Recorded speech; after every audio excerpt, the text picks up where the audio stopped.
Hey, good morning and welcome everyone. Today, we're going to take a session on how do we build a go-to-market plan.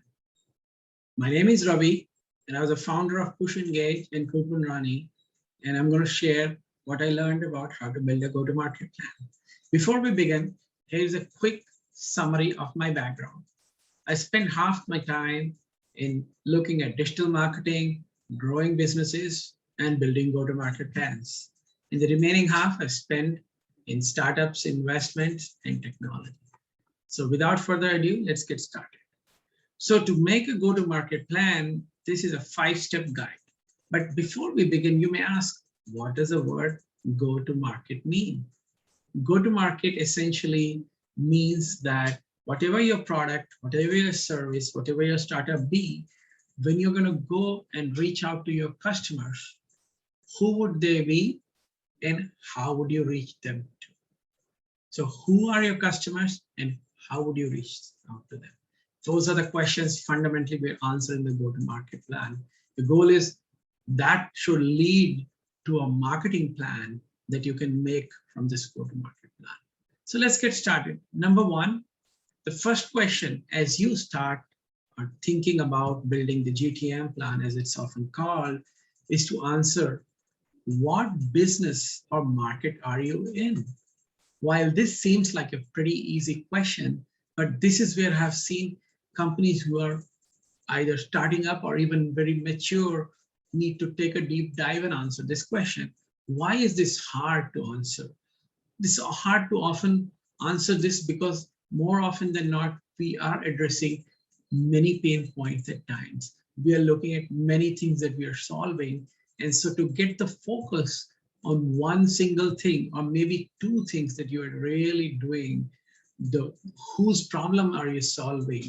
What is the problem that you are solving? Those are very important. So the summary here is, can you in 140 Twitter characters describe what business are you in? Then the other secondary question that comes in, is it a new market or existing? Because the tactics will vary. If it's an existing market with more mature competitors, the GTM will vary. So that's a good question to think about. Like I said, what is the problem you're solving?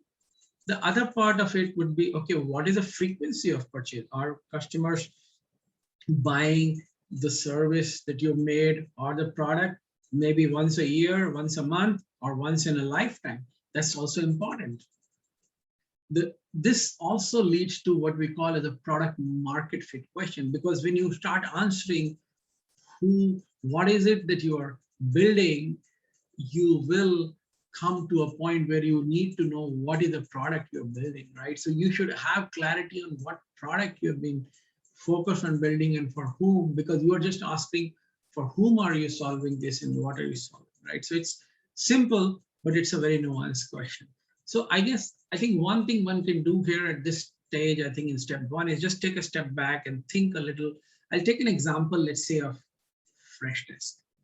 Freshdesk, as most of you may know, is a company focused on providing help desk software to small businesses and large businesses alike.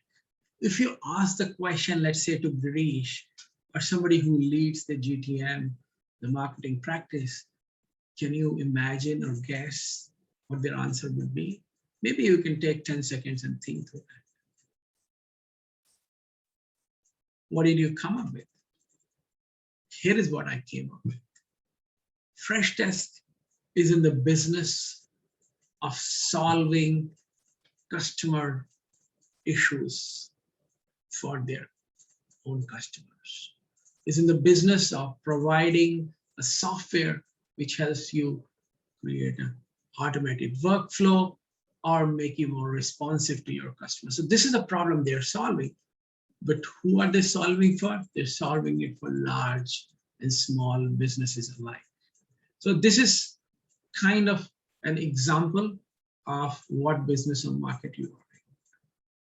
The second part, now moving on to the second part, which kind of came from the first, is as you ask that question, what is that you're solving? The second obvious part is, for whom are you solving this problem for? Like in the first case, we said it's solving for small businesses, it's solving for medium-sized business, it's solving for a large. So that's also called as a target customer profile or an ideal customer profile. Why is this important? It's important because the problem for a smaller business or a medium-sized business and a large business is different. That's the reason why it's important, right?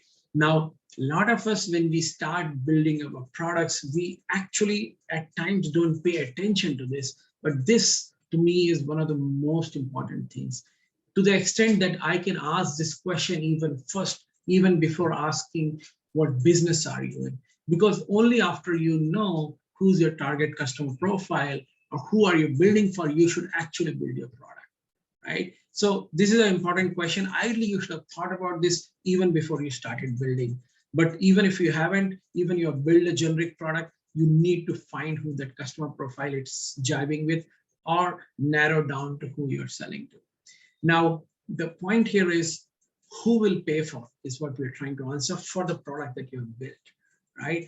The second point is it targeted enough? Oftentimes, the tendency we may have is, let's say, especially in a B2C will be, hey, you know what? I built a product that's working for every teenager. But guess what? That's a very broad segment. What type of a teenager? Is it a rural? Is it an urban? What kind of demographic? What kind of parental, I guess, guidance they have? There are so many aspects to building this targeted customer profile. The deeper you go into asking this question, the better it is. Don't keep it generic. Also, when you build this ideal customer profile, it should not be so targeted that it becomes very tiny, but it should be targeted enough with 2 or 3 attributes or more so that you have still a large target customer segment that you are looking to acquire. The reason why this is important is the more focused your target market is, the lower your cost for acquisition goes. So again, this is the second point. The first, we found what business you were in or market. The second, what is the target customer profile? Now, having done these 2 parts, the third part that you would do is, now we know who are we targeting and what is it that we are building for them. Now we need to create a messaging for them. Hone your messaging, improve your messaging. One part of this is understanding what our positioning is. Positioning to me is more of an exercise of finding, which segment, of the customers are you targeting and what kind of a product you have or a price you have. So positioning, this is a kind of a positioning question, which I guess the first 2 would have given to, but then in some sense, whatever your positioning has been, meaning what price point and the target customer and the product, at that locus or intersection, we need to create our messaging. The key point here is, if we have a broad messaging, it often has poor conversion. And this is one of the common mistakes people do. Again, we'll take up some examples in next few slides, but this is the thing we're trying to do here. Find out our ideal customer segment, find the product we are building, and then have messaging for them. Remember, it's okay to ignore a set of audience as long as you reach target audience, because your messaging cannot target everybody. 2 more key points. Don't create messaging that you want. Create messaging what the customer cares about. An example of this would be, you care about maybe, oh, I am building this on a LAMP stack or on a mean stack, which is immensely scalable. And I know, I'm on the AWS infra, which is very expensive and also very stable. Now, those are good things to have unless you're in a mission critical. That will not be the way you will pitch your customers. You will be talking about the benefits they are getting. Keep that in mind. Now, if I were to just ask you one question, we talked about messaging. What is it in your analytics you can look for to see if your messaging is catching up or reaching your audience correctly? Think about that. Is there a metric that I can look at? And I've given that answer on this slide. Go check it out. It's called the bounce rate. Now, how many of you know what a bounce rate is? Can you maybe take a 10-second pause and think what a bounce rate is? Okay, guys, Hope you were able to think through what a bounce rate is. Let me give it to you. A bounce rate is defined either in one of these two ways. A bounce rate is defined as a customer who has visited your site only once, or only one page. I'm sorry, only one page, and they've gone away. The second definition is bounce rate is basically a user who stayed less than certain seconds on your site. Now, what is a bounce rate an indicator of? It's an indicator of a person coming to a site and most likely seeing the messaging and just going away because either it's not relevant or it is not appealing enough. So hence bounce rate becomes that one of those dipstick or a key measure that you should look at to see if my messaging is capturing my audience. Now, you may next ask is, hey, what's a good benchmark look like? Again, based on the experience I have seen on the content sites, this bounce rate can be low and on the 30-40% side, but on other sites, it could be as high as 50-60%, but anything above 60-65% is not good. I mean, if you are running a landing page, absolutely it should be below 50% because you are running a targeted campaign to drive conversions. So, all right, so let's recap what we have done so far in the 3 steps. Number 1, we talked about the market or the business we are in. Number 2, what is our ideal customer profile? And number 3, how do we hone our messaging? So with this being said, let's take some examples. I want to take some examples at this stage and then do the remaining 2 steps of the go-to-market plan. So here is an example of Groove. Groove is a help desk software. Again, an industry I've been taking all along as an example. Now, if this was the landing page or the home page, and we were to look through the lens of our messaging, can you think of what is good, bad, and ugly for this page? What do you like about it? What do you not like about it? Now let's take a 10-second pause and I'll give you some time to look at this page and think through what is good, bad, and ugly. All right. Since we're doing it virtually, let me cover this few points that I found useful, and you could add in the comments if you find anything else apart from what I found. Let's look at this page. First of all, what are we showing in this page? We are showing what is called above the fold. Above the fold is a term used to imply that this is the page that you see without scrolling your mouse down. Why is that important? 85% of the people do not scroll down more often. So we got to focus on what is above the fold. Point number 1. Number 2, in this example, let's look at what all elements are there. From the top down, one thing from the top I like is that they have a link to pricing. A lot of people want transparent pricing, hugely important. Number 2, in the middle of the page, they have a very crisp messaging, simple help desk software. So I know I landed at a help desk software site. They have video in the center. Again, I have seen mixed views on if video works or not. Sometimes videos are great if you have more complex products and it's a short video, people can see. My guess is they must have been testing it out, etc. Right? So this could work. You'll have to see your results, right? There's no single answer for it.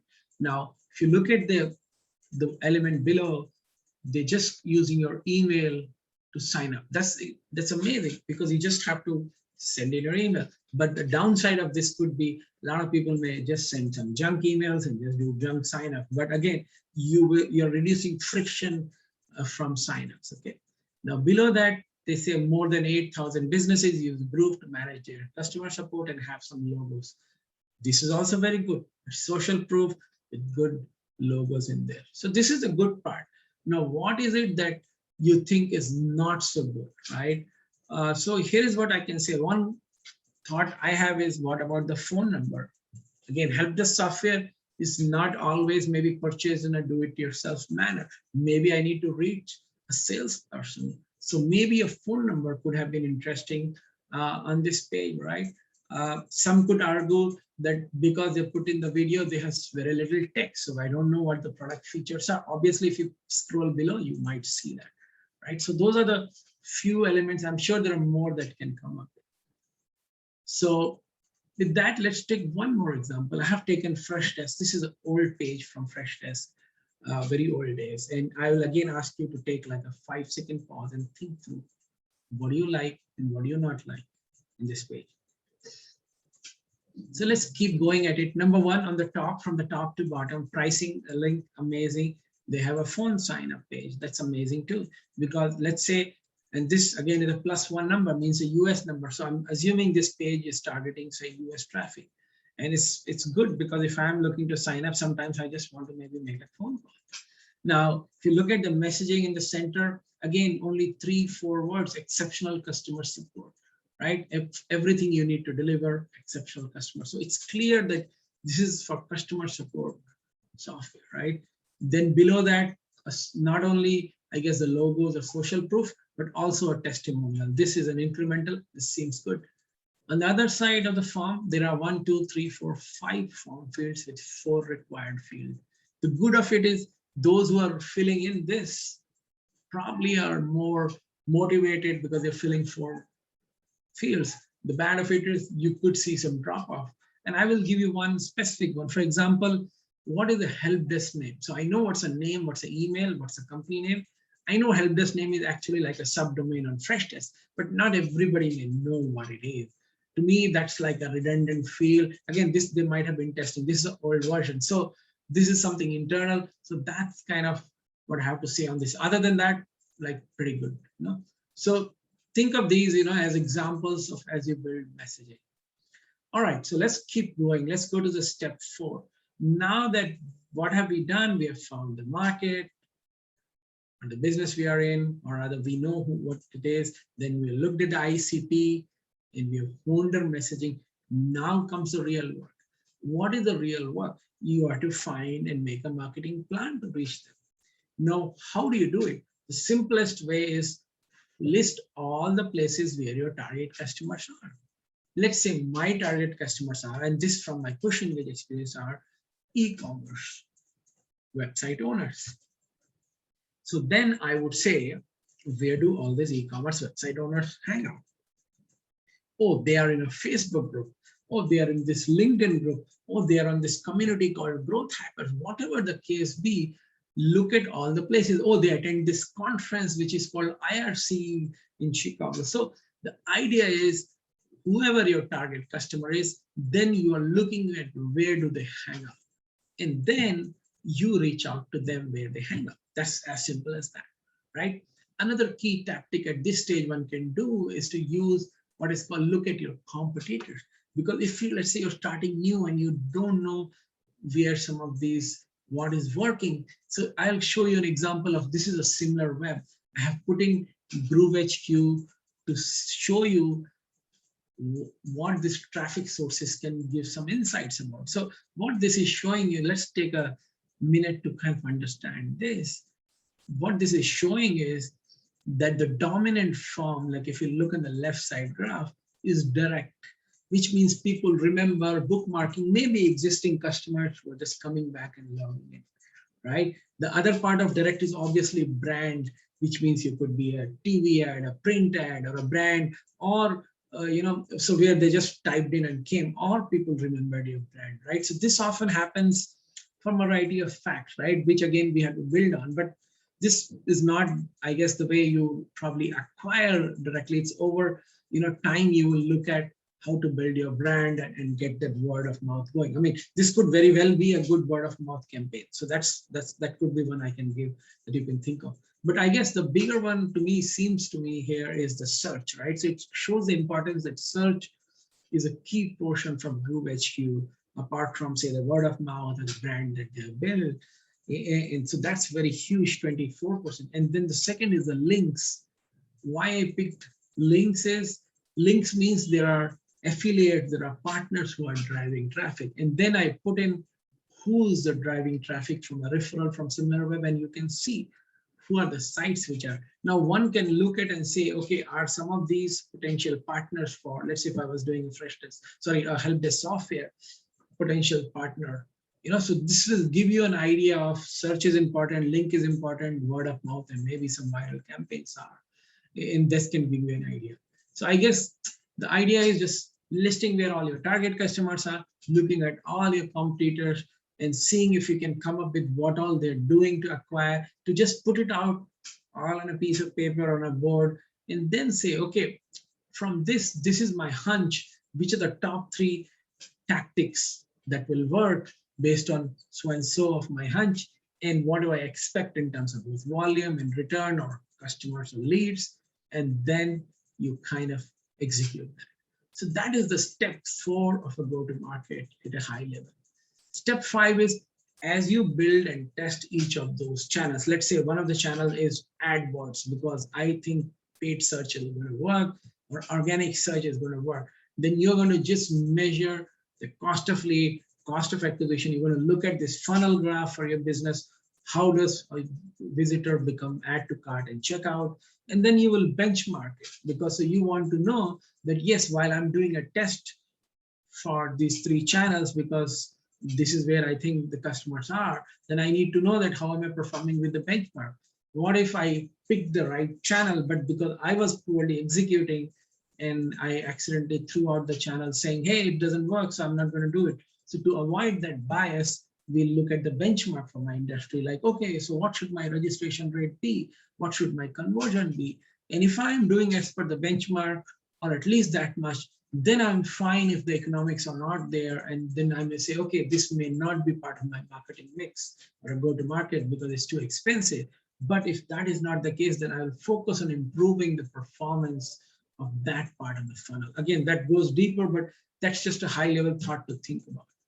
And finally, tracking and analytics is so important. So have you gone ahead and enabled event and goal tracking in Google Analytics, if you're using Google Analytics, which I assume most of us do?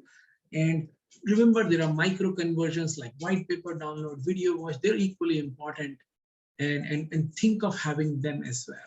So I guess the 5th step is just measurement and optimizing, and then replacing it with what's working. So with that, this is a bird's eye view of what we have covered. First step, define what is your business or market. Second step, define your ideal customer profile. Third step, hone your messaging and share what is different about you. Share what's unique, why they should buy from you. Fourth, find where all your ideal customers hang out and make a plan to reach them in those places. Fifth, run those campaigns, test and optimize. So that's it, guys. That's how you make a GTM plan. If we were doing it live, I would have said, hey, put on your company and let's make a GTM plan for your business. Since you are doing it virtually, here is what I encourage. Put your website up, put your startup up, and just do a quick workshop with just 5 steps and make them. If you have any questions, leave in comments and reach out to me. Thanks so much. Hope you found this useful. Thank you.